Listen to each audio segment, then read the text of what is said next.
94.3 FM.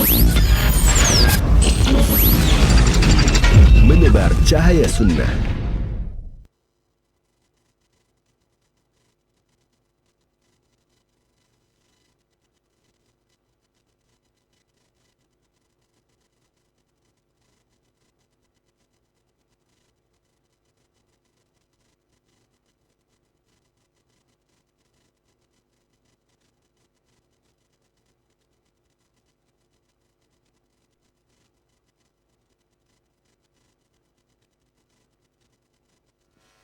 Assalamualaikum warahmatullahi wabarakatuh.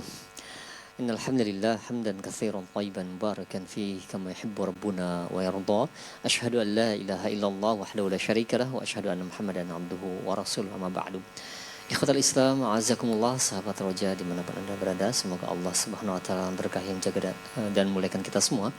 Alhamdulillah, di kesempatan pagi hari ini, di hari Sabtu, di hari Sabtu tanggal 20 Rabiul Awal atau bertepatan dengan tanggal 13 September 2025, kita akan simak kembali pemaparan yang akan disampaikan oleh Al-Ustaz Ali Nur hafizahullahu ta'ala dari rangkuman daurah syariah yang keempat yang dilaksanakan di auditorium Masjid Al-Barakah.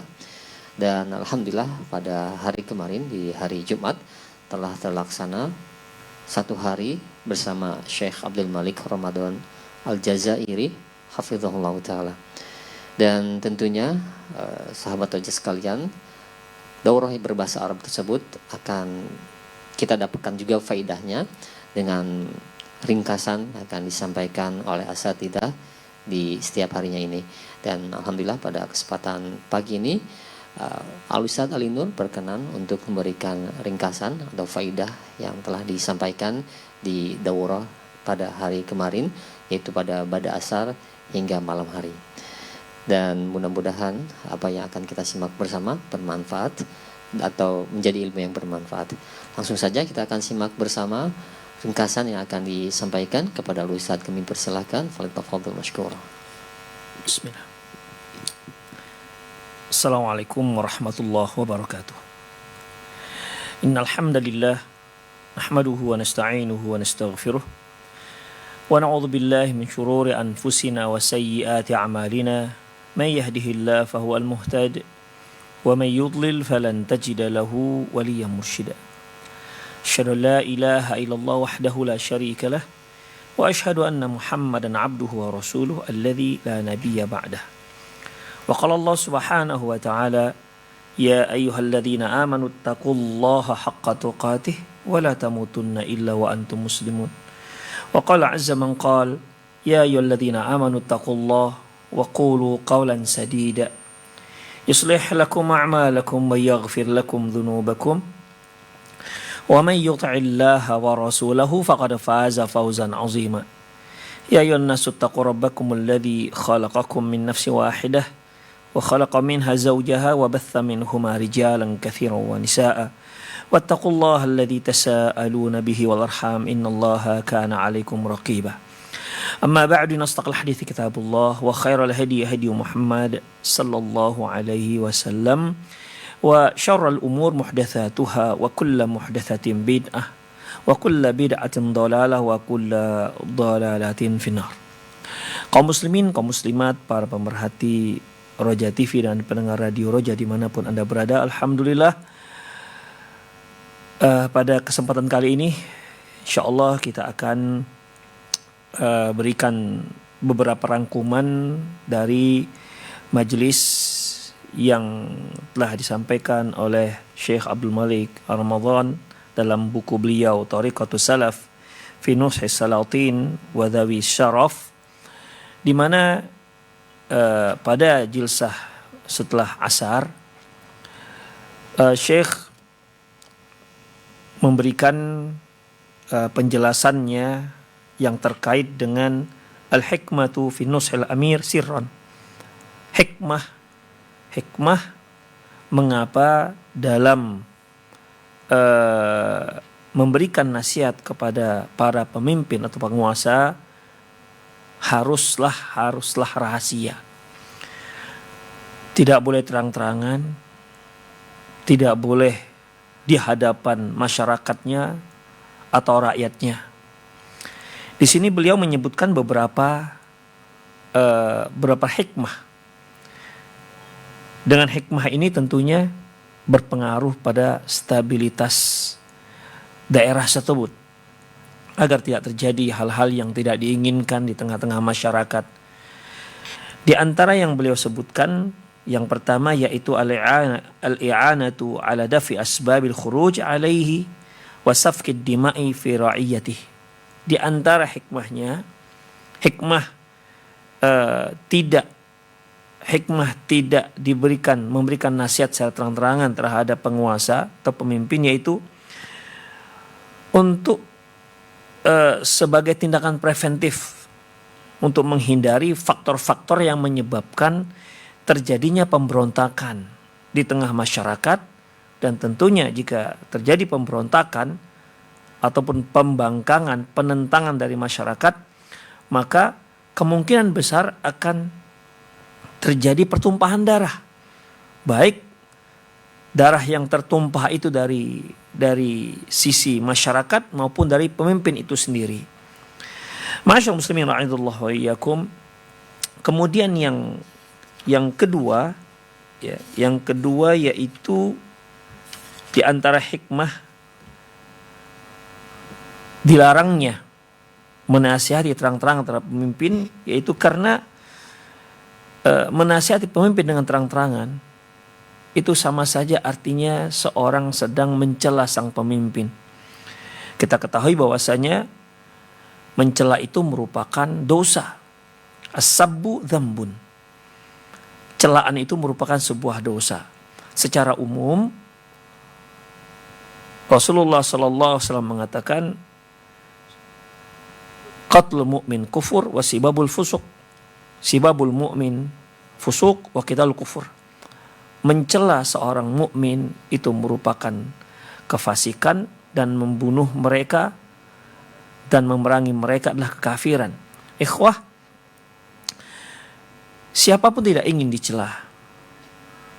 Ketika di antara masyarakat tidak boleh saling mencela, apalagi kalau yang dicela itu adalah seorang pemimpin. Tentu hal ini akan lebih berat dosanya, karena akan mengurangi kewibawaan, karena akan merusak kehormatan seorang pemimpin tersebut. Kemudian ikhwah, yang ketiga bahwasanya at-tasabbub fi adal ghair. Memberikan nasihat kepada pemimpin dengan terang-terangan, pada hakikatnya dia akan mengganggu orang lain, membuat orang lain tidak nyaman. Karena bisa kita katakan bahwasanya seorang pemimpin itu punya kolega-kolega, atau seorang pemimpin punya stakeholdernya. Kalau yang sang pemimpin yang memiliki bawahan-bawahan, dan tidak jarang bawahan ini punya loyalitas yang tinggi dengan pemimpinnya, dengan atasannya, ini juga terganggu dengan nasihat yang terang-terangan terhadap sang pemimpin, apalagi dilakukan di media sosial yang bisa didengar oleh siapapun dan dimanapun. Kemudian ikhwan azallahu wa iyyakum, yang keempat yaitu hirmanun nasi min islahi anfusihim. Untuk menghindari agar jangan manusia itu lupa atas perbaikan untuk dirinya sendiri. Dan memang kenyataannya ikhwah, mereka yang menasihati ataupun mengkritik sang penguasa atau pemimpin dengan terang-terangan, ini akan menimbulkan pemikiran yang keliru di tengah-tengah masyarakat. Apa itu pemikirannya ikhwah? Yaitu seluruh permasalahan, seluruh kesalahan itu semua ditumpukan kepada sang pemimpin ataupun sang penguasa. Sehingga masyarakat tidak introspeksi atas kesalahan-kesalahannya. Makanya kalau kita lihat di tengah-tengah masyarakat, misalnya terjadi begal misalnya, orang-orang pasti akan menyalahkan ini dikarenakan pemimpin yang tidak becus. atau adanya hal-hal mungkar yang lainnya tengah masyarakat, semua ditujukan kepada sebabnya adalah dikarenakan seorang pemimpin. Seolah begal itu ataupun kita katakan saja misal lokalisasi pelacuran misalnya, seolah masyarakat tidak punya andil dalam perbuatan dosa tersebut, seolah itu semua dikarenakan sang pemimpin. Masyarakat clear, tidak ada salah sama sekali. Bahkan kemarin Syekh Fadlul Syekh menceritakan bahwasanya ketika beliau berada di tengah-tengah orang yang mungkin mereka mencuri, apa kata mereka? Kita ini mencuri dikarenakan pemimpin yang tidak becus. Seandainya pemimpin itu becus, memimpin masyarakat, maka kita tidak akan melakukan pencurian. Seolah mereka itu tidak salah sama sekali ketika mereka melakukan sebuah tindak kriminal apapun dosa. Sehingga semua kesalahan-kesalahan masyarakat itu semua bersumber dikarenakan sang pemimpin yang dinyatakan tak becus dalam memimpinnya, memimpin wilayahnya. Ikhwah azallahu wa iyyakum, ini tentunya satu hal yang sangat keliru. Penyebab pemikiran seperti ini karena apa, ikhwah? Karena adanya kritikan-kritikan terhadap penguasa dengan cara terang-terangan. Ya, dengan cara terang-terangan di hadapan masyarakat ataupun di media-media sosial. Sehingga semua keburukan-keburukan yang terjadi di negara tersebut, di wilayah kekuasaan sang pemimpin tersebut, itu dikarenakan sang pemimpin yang tidak becus dalam memimpin negaranya ataupun wilayahnya. Kemudian ikhwan azallahu wa iyyakum, yang kelima, at-tarbiyatu ala adamil insaf. Mereka yang mengkritik terang-terangan sang pemimpin ataupun sang penguasa, ini sama saja mendidik masyarakat tidak insaf, tidak bersikap insaf terhadap penguasa mereka, terhadap pemimpin mereka. Ikhwan azallahu wa iyyakum, kalau kita lihat salah satu efek daripada kritik yang terang-terangan ini, yaitu di mana masyarakat akan melihat bahwa sang penguasa ataupun pemimpin ini memiliki kesalahan-kesalahan yang cukup banyak, sehingga seolah semua kebaikannya tertutup. Mereka hanya memiliki kesalahan demi kesalahan, kesalahan demi kesalahan. Seolah mereka tidak punya kebaikan sedikit pun di tengah-tengah masyarakat. Tidak punya kebaikan untuk masyarakat atau rakyat yang mereka pimpin. Dan memang kenyataannya seperti ini, ikhwah. Jadi kalau kita lihat di media-media sosial yang mengkritik pemimpin, yang mengkritik penguasa, itu semua menyebutkan kejelekan-kejelekannya. Seolah penguasa itu sama sekali tidak punya kebaikan. Karena apa, ikhwah? Kebaikannya tertutup. Yang muncul hanya keburukan-keburukan. Sehingga masyarakat hanya menilai pemimpin itu atau penguasa tersebut semuanya buruk. Padahal ikhwah rahimanallah wa iyyakum, setiap orang pasti punya kebaikan dan setiap orang pasti punya keburukan. Ikhwah azallahu wa iyyakum, ada satu hewar ataupun dialog antara Al-Miswar bin Makhramah dengan Muawiyah bin Abi Sufyan radhiyallahu an. Saat itu Al-Miswar ini dia diutus oleh kaumnya untuk menghadap Muawiyah bin Abi Sufyan untuk satu keperluan. Ketika itu Muawiyah bin Abi Sufyan dengar bahwasanya Miswar ini suka memprotes terang-terangan terhadap sang pemimpin ataupun pada khalifah. Waktu itu yang menjabat khalifah adalah Muawiyah bin Abi Sufyan. Dia menyebutkan keburukan-keburukan Muawiyah bin Abi Sufyan. Kemudian Muawiyah bin Abi Sufyan bertanya kepada Miswar, sebenarnya apa masalahnya? Coba kamu sebutkan apa kritikan-kritikanmu terhadap kami. Miswar pada waktu itu tidak mau membicarakan. Dia seolah menghindar dari masalah ini. Yang di belakang Muawiyah bin Abi Sufyan, dia selalu mengkritik habis-habisan, ya, menghabisi Muawiyah bin Abi Sufyan radhiyallahu anhu. ketika berada di hadapannya, Muawiyah ingin tahu, dengar langsung apa kritikan yang dia berikan kepada sang pemimpin, sang penguasa. Tapi Miswar sepertinya dia mau menghindar, tidak mau bicarakan masalah ini. Dia katakan, udahlah kita bicarakan tentang kebutuhan yang sedang kita perlukan bersama Anda. Tapi Muawiyah bin Abi Sufyan, seorang pemimpin, seorang khalifah yang cerdas, tentunya tidak mau ya digiring seperti ini. Dia ingin apa masalahnya, apa kritikannya. Sehingga mau tidak mau Al-Miswar bin Makhramah menceritakan apa masalah ataupun apa protes-protesnya, sehingga disebutkan semua kritikan-kritikan pedas yang ditujukan kepada Muawiyah bin Abi Sufyan. Seolah tidak ada kebaikan sedikit pun Muawiyah bin Abi Sufyan. Kemudian Muawiyah bin Abi Sufyan radhiyallahu anhu menyatakan, kalau Anda punya dosa, kami punya dosa. Kalau Anda punya pahala, dan kami juga punya pahala. Muawiyah radhiyallahu anhu bertanya pada Al-Miswar, apakah engkau punya dosa yang kamu berharap Allah mengampunkan dosamu tersebut? Jawab Miswar, iya. Terus kalau kami tidak punya hak untuk punya dosa, apakah kami salah kalau kami ada dosa kesalahan, kami berharap Allah Subhanahu wa taala mengampunkan dosa-dosa kami sebagaimana Anda? Ya tentu jawabannya ya benar ya. Kalau setiap orang itu punya kesalahan dan berharap agar kesalahannya ini diampuni oleh Allah Subhanahu wa taala, maka sang pemimpin juga seperti itu.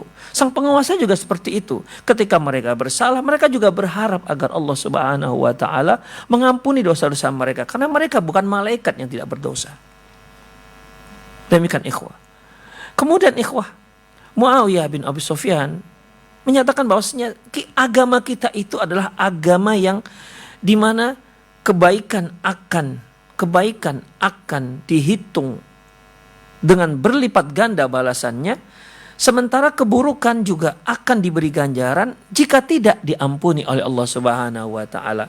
Artinya, ya kalau Allah Subhanahu mengampuni, Allah Subhanahu wa taala mengampuninya, maka selesai permasalahannya. Demikian ikhwah rahimanallahu wa iyyakum.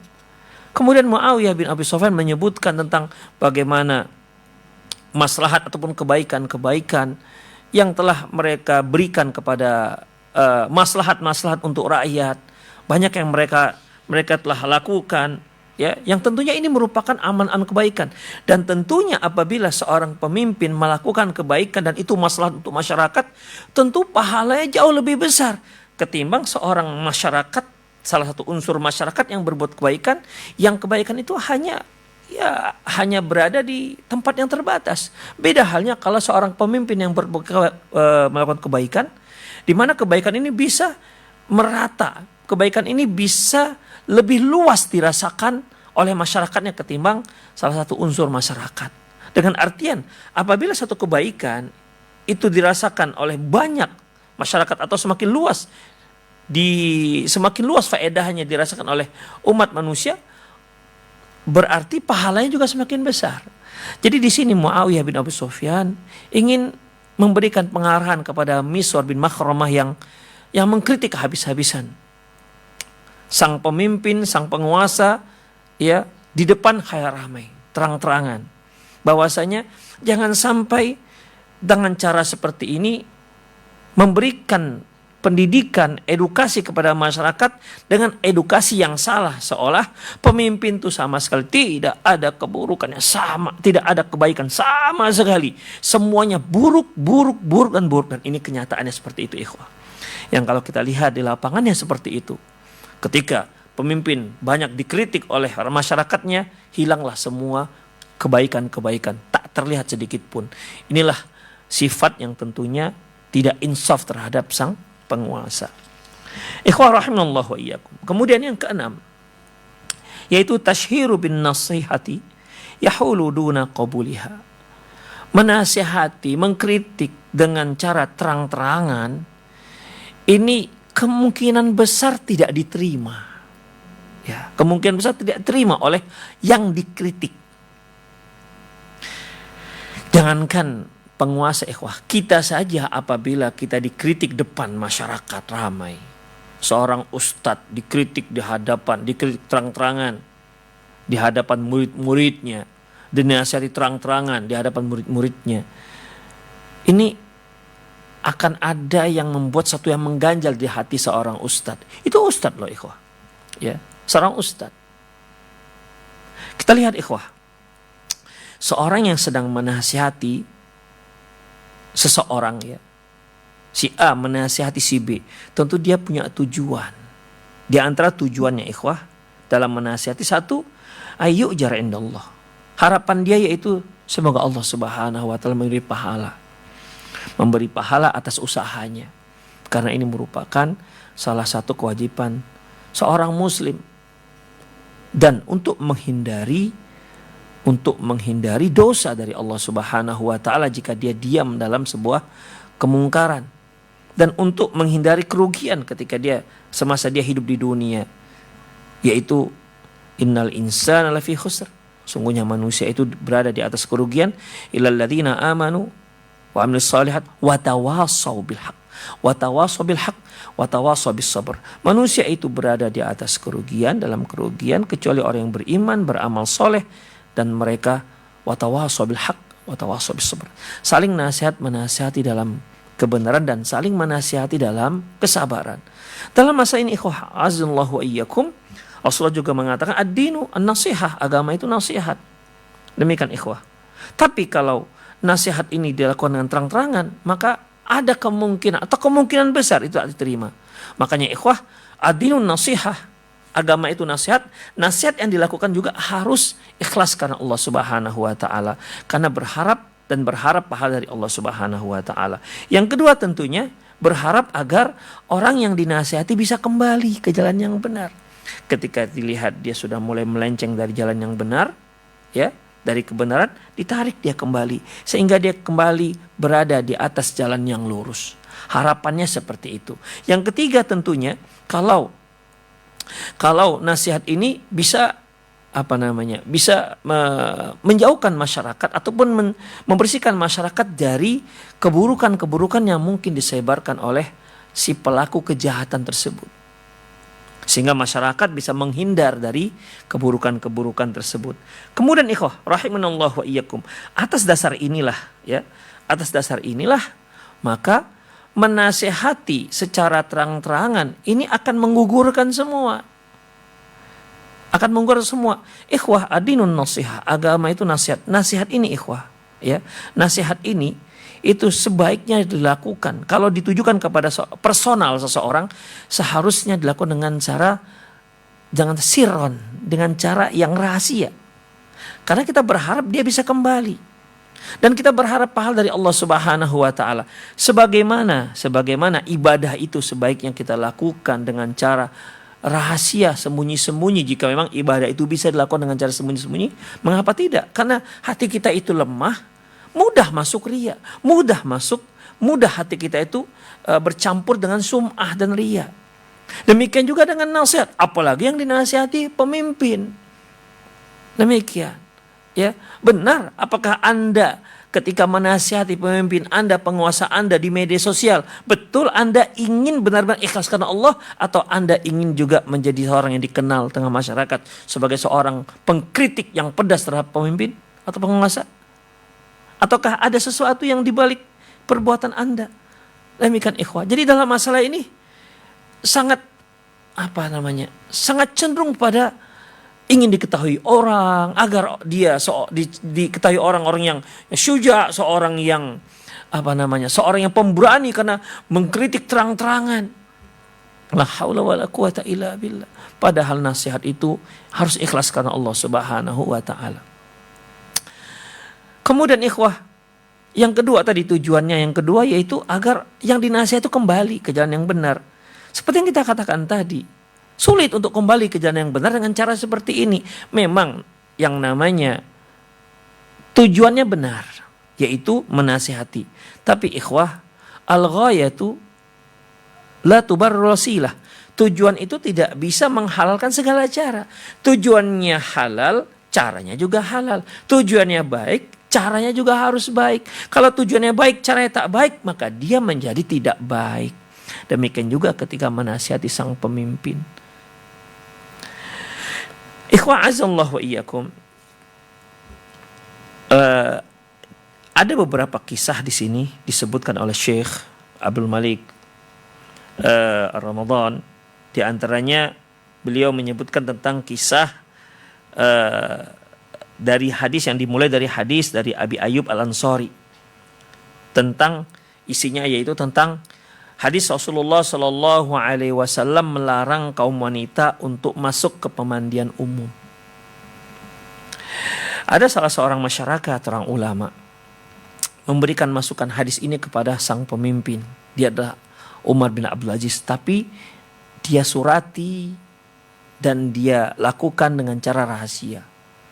Dan Masya Allah, Umar bin Abdul Aziz rahimahullah menanggapi dengan cara yang baik, sehingga beliau pun mengeluarkan memo perintah kepada bawahannya agar melarang kaum wanita untuk masuk ke pemandian umum. Ikhwah mereka mudah untuk menerima nasihat-nasihat seperti ini. Dikarenakan apa? Dikarenakan dengan cara sirron, yaitu dengan cara rahasia. Ikhwah azallahu wa iyyakum. Imam Asy-Syafi'i juga pernah mengatakan dalam bait syairnya, ya, ta'ammadani bin nushika fil firadi wa jannibni an-nasihata fil jama'ati. Ketika engkau menasihati aku, berupayalah menasihatiku dalam ketika sedang sendiri, artinya tengah rahasia, face to face, dan jauhkan aku dari nasihat dengan cara terang-terangan. Fa inna nusha bainan nasi nau min taubihi la arda istima'ah. Karena menasihati seseorang dengan cara terang-terangan di hadapan manusia yang lain, itu sama saja sedang memburukkan, sedang mencela di depan jamaah, dan itu tentunya tidak diridhoi oleh siapapun. Wa in khalaftani wa asaita qawli, kalau kamu tidak mau menerima nasihatku, artinya kalau kamu tetap saja mau mengkritik, memberi nasihat dengan terang-terangan, fala tajza idza lam tu'ta ta'ah, maka kamu jangan terkejut kalau kritikanmu, nasihatmu tak diterima. Itu pernyataan Imam Syafi'i, seorang yang Masya Allah, siapa yang gak kenal dengan kesolehan Imam Asy-Syafi'i rahimahullah. Kemudian ikhwah azallahu, yang ketujuh yaitu inzalun nas manazilahum khuluqal uqala. Yang ketujuh yaitu menempatkan setiap orang sesuai dengan posisinya, itu merupakan akhlak para uqala. Kita sebagai manusia tentu akan memiliki sikap cara berbeda dalam berkomunikasi. Ketika kita berkomunikasi dengan teman kita, tentu berbeda dong. Kita komunikasi dengan guru kita, pasti akan berbeda komunikasi kita, cara komunikasi dengan orang tua. Demikian juga akan berbeda ketika kita berkomunikasi dengan pemimpin kita, dengan penguasa kita. Orang yang berakal pasti dia akan beda-bedakan cara komunikasinya. Dengan siapa dia berkomunikasi? Apakah dengan temannya, dengan gurunya, dengan mana? Dengan pemimpinnya, atau dengan siapa? Pasti dia akan membedakan cara komunikasi. Demikian juga halnya ikhwah rahimanallahu wa iyyakum dengan seorang pemimpin. Kita saja dengan guru, dengan atasan lah, walaupun dia mungkin bukan pemimpin kita, bukan penguasa kita, kita berusaha menyusun kalimat per kalimat agar kalimat kita tidak menyinggung dia, agar kalimat kita tidak membuat dia marah. Ya, itu masih atasan, mungkin atasan sebuah perusahaan, atau mungkin dikarenakan dia atasan dari sebuah lembaga. Kita akan berusaha menyusun kalimat per kalimat dengan cara yang baik, karena dia atasan kita. Apalagi kalau kita sedang berhadapan dengan penguasa, berhadapan dengan sang pemimpin yang dia punya kuasa, dia punya pasukan, dia yang mengurus urusan kita. Sungguh sangat tak masuk akal, bukan seorang yang cerdas kalau dia berbicara kasar terhadap pemimpinnya. Ikhwah azallahu wa iyyakum, pada suatu hari ikhwah, ada seorang datang kepada Amirul Mukminin, yaitu Harun ar-Rasyid. Ya, Harun ar-Rasyid di mana dia sedang berhadapan dengan salah satu masyarakatnya. Ya, dengan salah seorang masyarakatnya,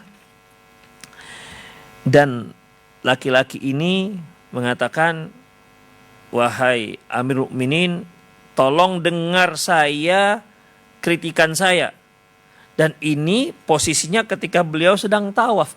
Yang namanya tawaf tentunya depan orang ramai. Jadi si masyarakat ini, si laki-laki ini ingin memberikan nasihat, kritikan kepada Harun ar-Rasyid rahimahullah. Kemudian si laki-laki ini mengatakan, tolong kamu sabar dengan kritikan pedas saya ini. Harun ar-Rasyid menyatakan bahwasanya enggak, saya enggak terima seperti ini. Ya, saya tidak terima seperti ini. Kemudian apa kata Harun ar-Rasyid? Qad ba'atsallahu man huwa khairun minka ila man huwa syarrum minni fa amarahu ayyaqula lahu qawlan layyinan.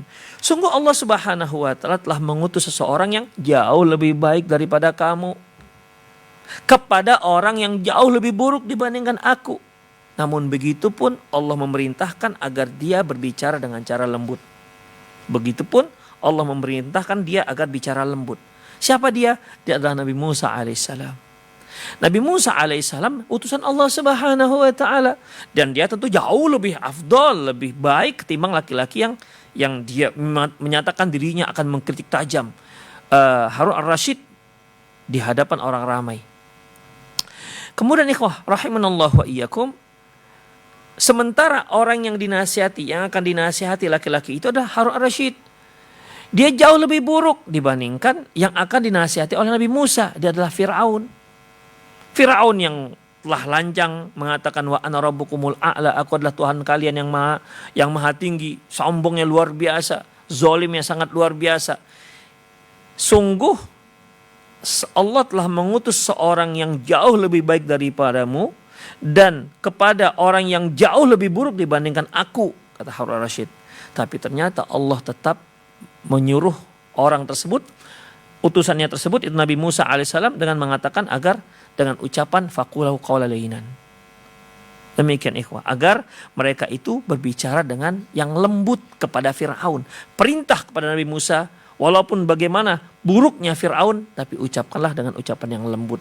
Oleh karena itu ikhwah rahimanallahu wa iyyakum, kalau Nabi Musa manusia yang sebagai nabi dan rasul, bahkan sebagai ulul azmi, ya, salah seorang daripada 5 orang rasul ulul azmi yang paling sabar, yang jadi panutan dalam masalah kesabaran sudah tingkat tinggi, begitupun Allah menyuruh dia untuk bicara, berdakwah kepada Fir'aun yang kita tidak tahu apakah ada orang yang lebih parah dibandingkan Fir'aun, dengan ucapan yang lembut. Lantas kenapa Anda nggak bicara lembut dengan saya? Saya lebih baik dibandingkan Fir'aun. Anda tidak lebih baik dibandingkan Musa. Maka saya lebih berhak untuk mendapatkan pembicaraan ataupun komunikasi yang lembut dari Anda, tidak dengan cara kasar. Masya Allah ikhwah rahimanallahu wa iyyakum. Jadi di sini Harun ar-Rasyid ya ingin mendidik masyarakatnya. Tidak layak masyarakat berbicara kasar kepada sang pemimpin. Kalau kita lihat di media-media sosial, ya, seorang tidak ragu-ragu mengumpat, mencela, kadang-kadang dengan ucapan-ucapan kotor yang ditujukan kepada sang pemimpin. Wallahi ikhwah, ini satu hal yang tidak layak. Satu hal yang sangat tidak layak. Karena bagaimanapun yang namanya ucapan-ucapan kotor seperti itu, ya, kepada sesama kita saja itu tidak layak, apalagi kepada seorang penguasa, ditujukan kepada seorang penguasa. Oleh karena itu Rasulullah Sallallahu Alaihi Wasallam pernah mengatakan, bersabda, aqilu dzawil hayati arathatihim ilal hudud. Ringankanlah, maafkanlah atau abaikanlah ya kesalahan-kesalahan yang dilakukan oleh orang-orang yang terhormat, baik dia itu para alim ulama yang banyak jasanya pada umat, maupun dia pada penguasa, maupun para penguasa. Ilal hudud, kecuali kalau sudah melanggar had, melanggar hukum syariat, seperti kecuali kalau dia misalnya berzina, maka dia harus dihukum sebagai hukum zina. Kalau dia mencuri maka dia harus dihukum. Tapi kalau yang tidak sampai kepada hukum had, tidak sampai pada tindak kriminal yang harus dihukum, maka maafkanlah, abaikanlah saja. Karena melihat bagaimana jasa-jasanya di tengah-tengah masyarakat. Demikian juga halnya pada pemimpin. Ya, memang hadis ini banyak ditujukan pada orang-orang soleh, para alim ulama. Tapi sebenarnya kalimat atharatihim dawil hayat ini tidak hanya kepada para ulama, tapi juga pada para penguasa. Demikian ikhwah. Kecuali kalau mereka melakukan tindak kriminal yang harus dihukum. Kalau ini harus diberikan tindakan tegas. Tidak ada yang namanya istilah dalam Islam, yaitu hukum itu tajam ke bawah, tumpul ke atas. Seolah ada orang-orang yang kebal hukum. Tidak. Kalau itu tidak. Tapi kalau kesalahan-kesalahan yang tidak sampai pada tindak kriminal, udahlah maafkan, abaikan, ya. Tidak usah terlalu diperhitungkan demikian. Rasulullah SAW pernah mengancam Fatimah radhiyallahu anha, ya, "Lau anna Fatimah binta Muhammadin saraqat laqata'tu yadaha." Seandainya anakku, putriku Fatimah yang mencuri, maka aku akan potong tangannya. Aku sendiri akan potong tangannya. Karena ini sudah melanggar syariat. Karena ini sudah melakukan tindak kriminal. Itu ancaman Rasulullah SAW kepada putri beliau. Artinya yang namanya hukum had itu tetap berlaku kepada siapapun. Tidak ada yang namanya kalau dia seorang pejabat maka kebal hukum. Kalau dia masyarakat, Masya Allah, hukumnya bisa tajam ke bawah, tumpul ke atas. Ikhwah rahimani Allah wa iyyakum. Kemudian ikhwah, ya, dalam masalah ini Fadilatul Syekh menyebutkan beberapa contoh dalam ayat firman Allah Subhanahu wa taala ketika Allah Subhanahu wa taala mengajarkan kepada Nabi Musa bagaimana berkomunikasi dengan Firaun. Allah Subhanahu wa taala mengatakan kepada mengajarkan bahasa ini kepada Nabi Musa alaihissalam, hal laka ila antazakka. Allah mengatakan fakul hal laka ila antazakka. Ya Musa katakan, hal laka ila antazakka, apakah engkau mau untuk menyucikan diri? Wa ahdiyaka ila rabbika fatakhsha, dan agar aku bisa menunjukkan kepadamu agar engkau bisa takut kepada Allah Subhanahu wa taala. Nabi Musa alaihissalam tidak mengatakan kepada Firaun, ayo biar aku yang akan membersihkanmu dan kamu harus membersihkan dirimu dan kamu harus takut kepada Allah Subhanahu wa taala. Beliau menghindari komunikasi yang kasar seperti ini. Tapi beliau menggunakan kalimat faqul hallaka ila antazakka. Ya Firaun, maukah engkau agar engkau bisa dapat membersihkan diri? Wa ahdiyaka ila rabbika fatakhsha, sehingga aku bisa menuntunmu agar engkau bisa takut kepada Allah Subhanahu wa taala. Subhanallah. Bahasa yang Allah Subhanahu wa taala ajarkan kepada Nabi Musa, seorang nabiullah, kepada Firaun, seorang yang sangat zalim di muka bumi dan namanya sangat masyhur sebagai seorang yang sangat zalim.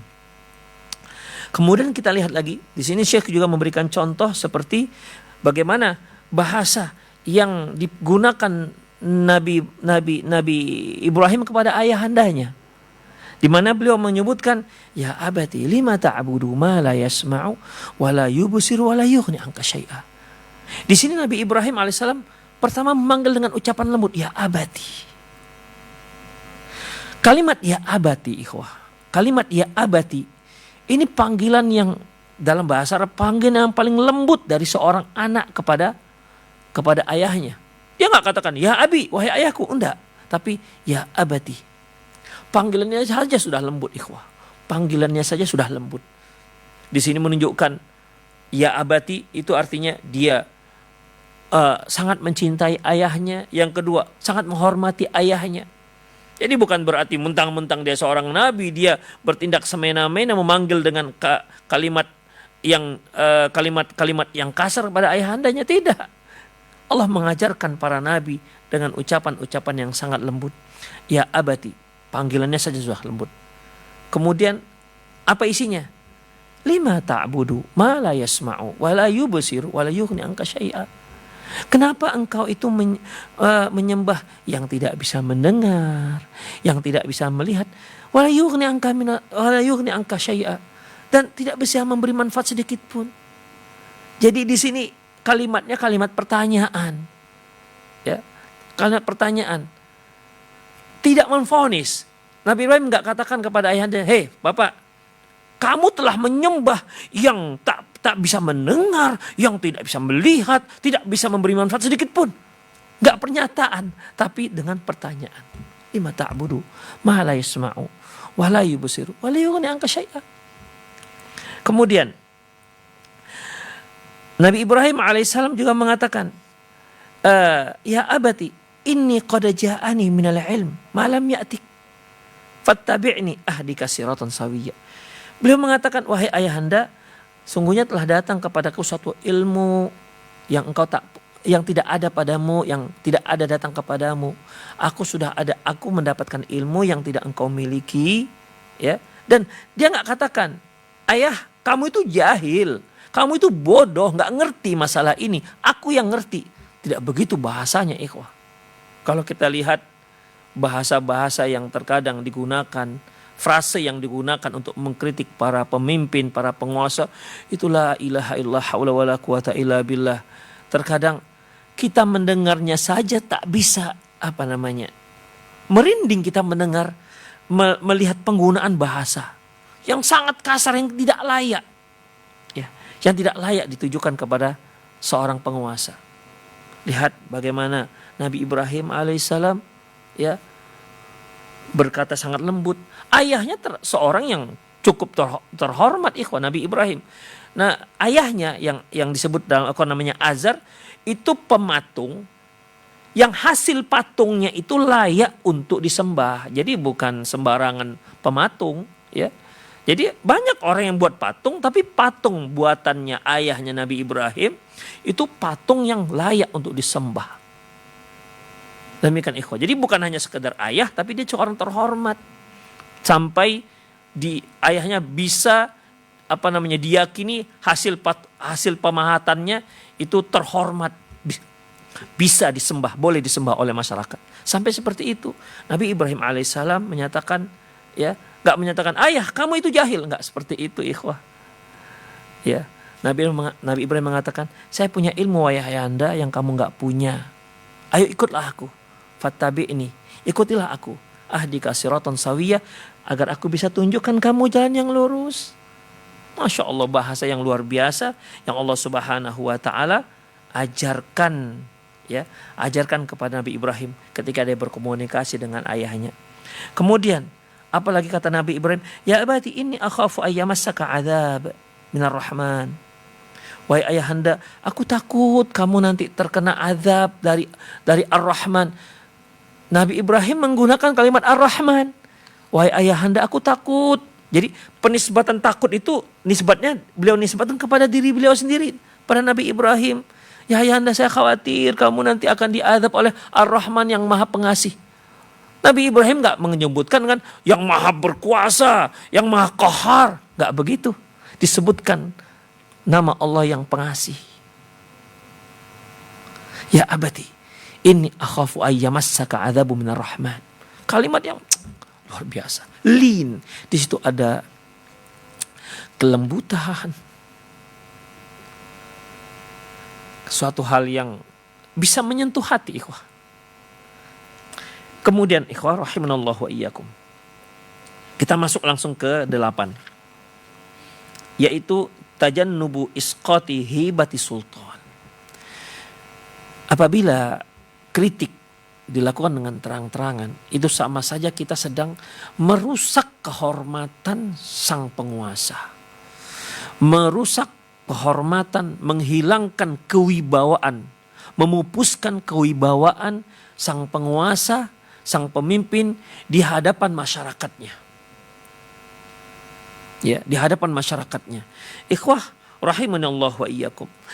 Kalau masyarakat tidak menghormati lagi pemimpinnya, kalau masyarakat tidak lagi melihat ada wibawa sang pemimpin, maka yang dikhawatirkan adalah ikhwah, rusaknya adab masyarakat terhadap sang pemimpin. Dikarenakan apa? Dikarenakan ada satu atau dua orang yang berbicara kasar. Satu atau dua yang memberikan kritikan yang sangat tajam kepada sang pemimpin. Akhirnya masyarakat lain bisa terikut fitnah ini, bisa menyebar ke masyarakat sehingga masyarakat tidak lagi menghormati sang pemimpinnya. Ikhwah rahimanallahu wa iyyakum. Kita berikan contoh. Di sini Syekh memberikan contoh yaitu Ziyad bin Qusayb al-Adawi. Dia mengatakan ketika aku bersama Abu Bakar, di situ berada di bawah,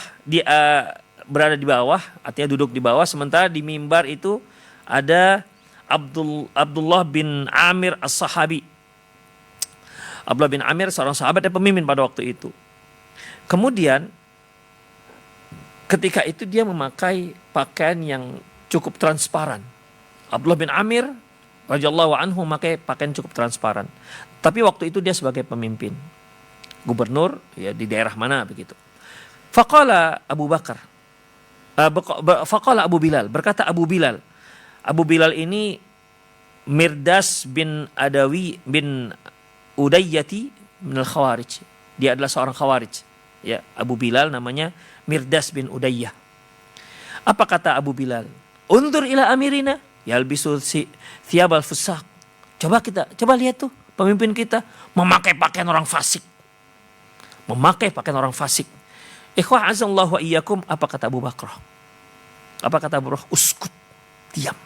Sami'tu Rasulullah yaqul man ahana sultanallah fil ard ahanahullah.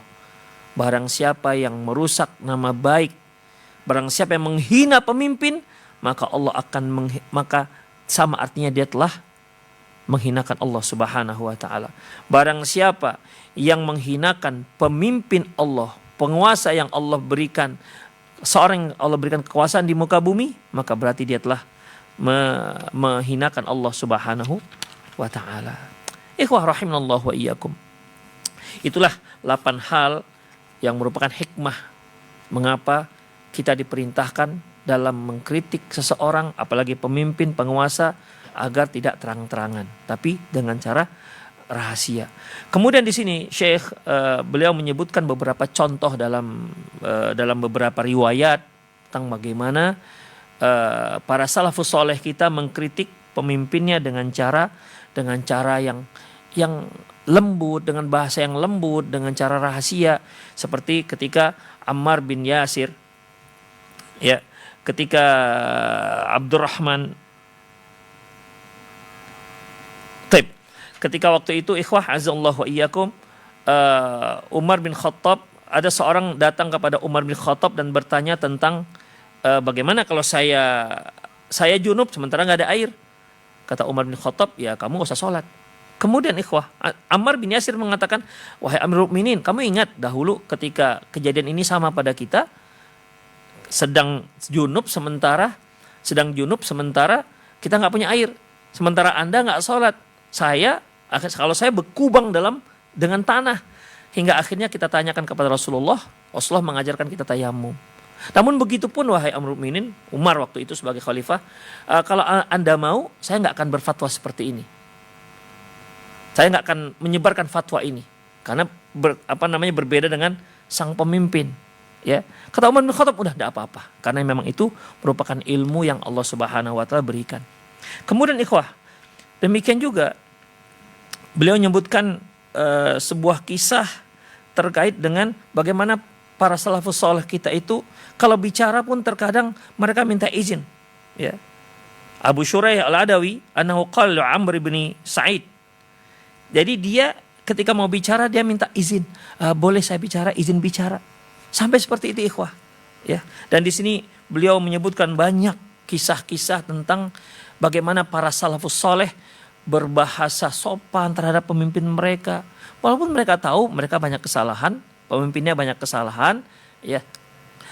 Tapi tetap mereka bersikap lembut, mereka bersikap sopan, menghormati para pemimpin-pemimpin mereka.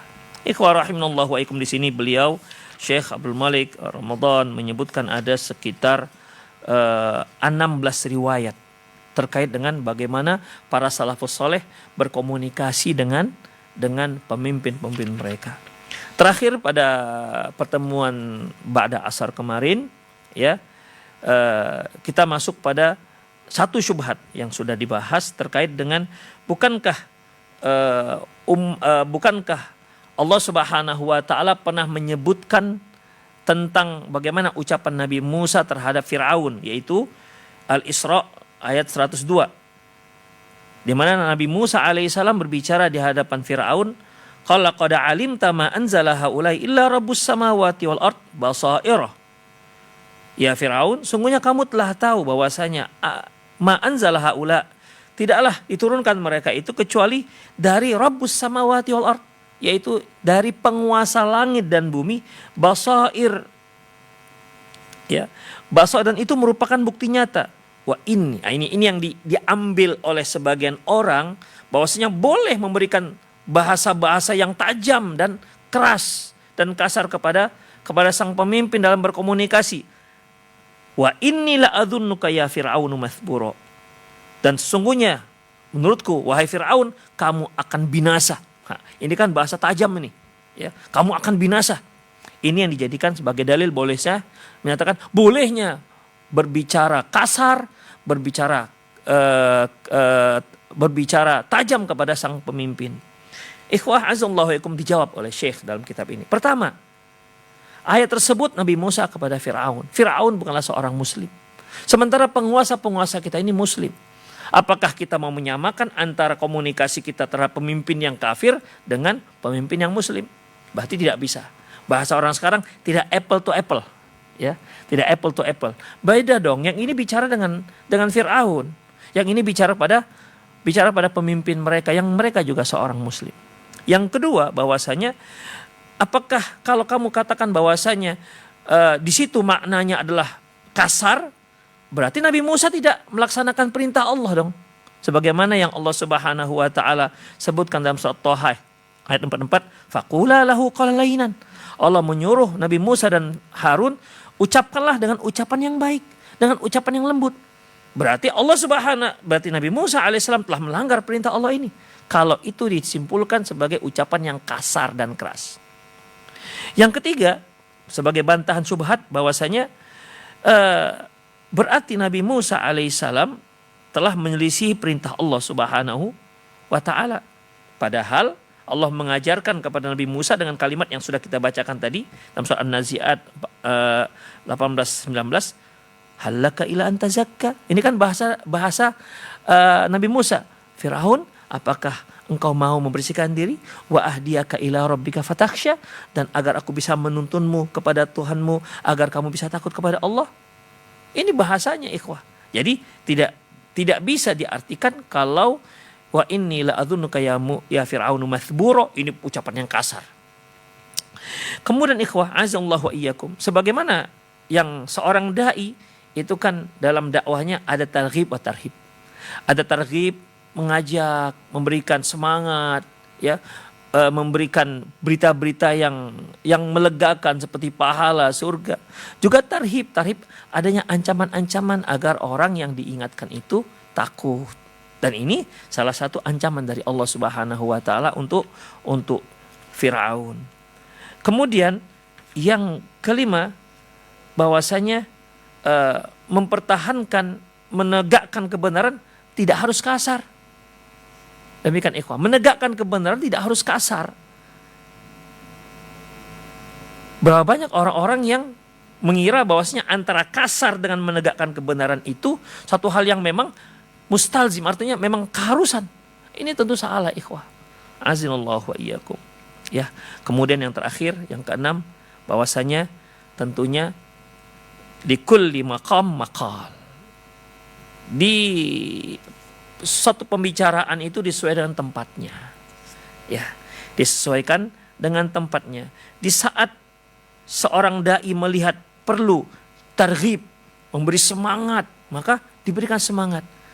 Karena kondisinya pada saat itu ini sangat membutuhkan semangat agar mereka semangat dalam melakukan kebaikan. Ketika dia lihat ini perlu tarhib. Kalau tadi targhib, ini perlu tarhib. Ini harus diberikan ancaman ini agar mereka tidak melakukan kesalahan. Maka perlu dia yang disebut dengan targhib. Demikian ikhwah rahimanallah wa iyyakum, kajian yang sudah disampaikan oleh Fadilatul Syekh pada pertemuan ba'da asar dan malam. Baik, itu saja. Semoga apa yang kita sampaikan tadi bermanfaat ya. Mohon maaf atas segala kekurangan. Saya undur diri. Aku qouli hadza astaghfirullah li wa lakum wa lisal muslimin innahu wal ghafurur rahim. Innahu wal ghafurur rahim. Assalamualaikum warahmatullahi wabarakatuh. Waalaikumsalam warahmatullahi wabarakatuh. Alhamdulillah, jazakallahu khair kepada Ustaz Ali Nur hafizahullah taala dari ringkasan yang telah disampaikan di daurah doa yang keempat yang dilaksanakan di Masjid Al-Barakah ini, yang Masya Allah poin-poin yang telah dijelaskan tadi sangat bermanfaat sekali untuk kita semua ya, realita di kehidupan kita di negeri kita terutama, mana kita sangat membutuhkan nasihat-nasihat tersebut. Alhamdulillah ya, walaupun daurah berbahasa Arab ini kami tayangkan di media sosial, namun tetap faedahnya bisa kita dapatkan dengan ringkasan dari asatidzah yang memberikan di Roja TV ini. Dan simak kembali di sesi selanjutnya, insya Allah ringkasan yang akan dilaksanakan di siang hari, yang akan dilaksanakan pula daurahnya di pagi hari ini hingga siang nanti. Demikian kami undur diri, mohon maaf apabila ada kesalahan. Subhanakallahumma bihamdika asyhadu an la ilaha illa anta astaghfiruka wa atubu ilaik. Wassalamualaikum warahmatullahi wabarakatuh.